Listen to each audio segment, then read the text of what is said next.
Periods டைம்ல ice cream fast food சாப்பிட்றதுனால pain and cramp increase ஆகும் தெரியுமா? என்னடா இது புதுசா இருக்குன்னு தானே யோசிக்கிறீங்க. உண்மையான ரீசன் என்னதுன்னு இந்த வீடியோல டீகோட் பண்றேன் வாங்க. வணக்கம் மக்களே, நான் தான் டாக்டர் ஷர்மன் லோபிஷா. இந்த மாதிரி ஹெல்த் ரிலேட்டட் டாபிக்கை சிம்பிளா தெரிஞ்சுக்கணுமா?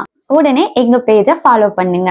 ஃபர்ஸ்ட் பீரியட் டைம்ல யூட்ரஸ்ல நடக்கிற நார்மல் ப்ரோசஸ் பார்ப்போம். அடுத்ததா இந்த ஃபுட் பீரியட்ஸ் டைம்ல எப்படி அஃபெக்ட் பண்ணுதுன்னு எக்ஸ்பிளைன் பண்றேன்.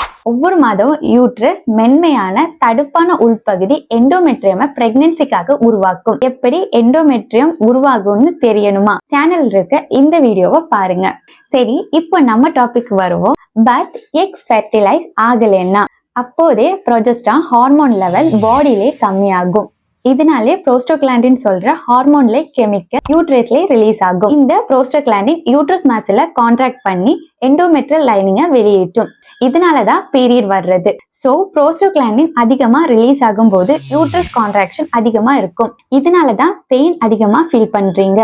இந்த டைம்ல எடுக்கிற cold foods like ice cream, juice உங்க அடிவயிறு மற்றும் யூட்ரஸை சுத்தி உள்ள இரத்த குழாய்களை கன்ஸ்ட்ரிக்ட் பண்ணும். இது இன்டைரக்டா ப்ரோஸ்டோகிளாண்டின் ரிலீஸ அதிகமாக்கும்.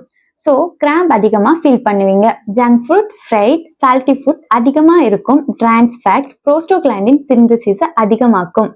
இதனால இன்ஃப்ளமேஷன் அண்ட் பெயின் அதிகமாகும். அதிகமான கஃபேன் நர்வஸ் சிஸ்டமை ஓவர் ஸ்டிமுலேட் பண்ணி மூட் ஸ்விங்ஸ், ஆன்சைட்டி, தூக்கமின்மையை கொடுக்கும். இதுவும் இன்டைரக்டா ப்ரோஸ்டோகிளாண்டினை அதிகப்படுத்தும். இந்த 3 வகை ஃபுட்டையும் பீரியட் டைம்ல அவாய்ட் பண்ணுங்க. சரி டாக்டர், பீரியட் டைம்ல நான் என்ன சாப்பிடலாம்னு ஒரே குழப்பமா இருக்கா? அப்போ ஃபுட் டேக்கன்னு கமெண்ட் பண்ணுங்க. நாங்க உங்களுக்கு பீரியட் டைம்ல ஹெல்ப் பண்ற ஃபுட் லிஸ்ட்டை DM பண்றோம்.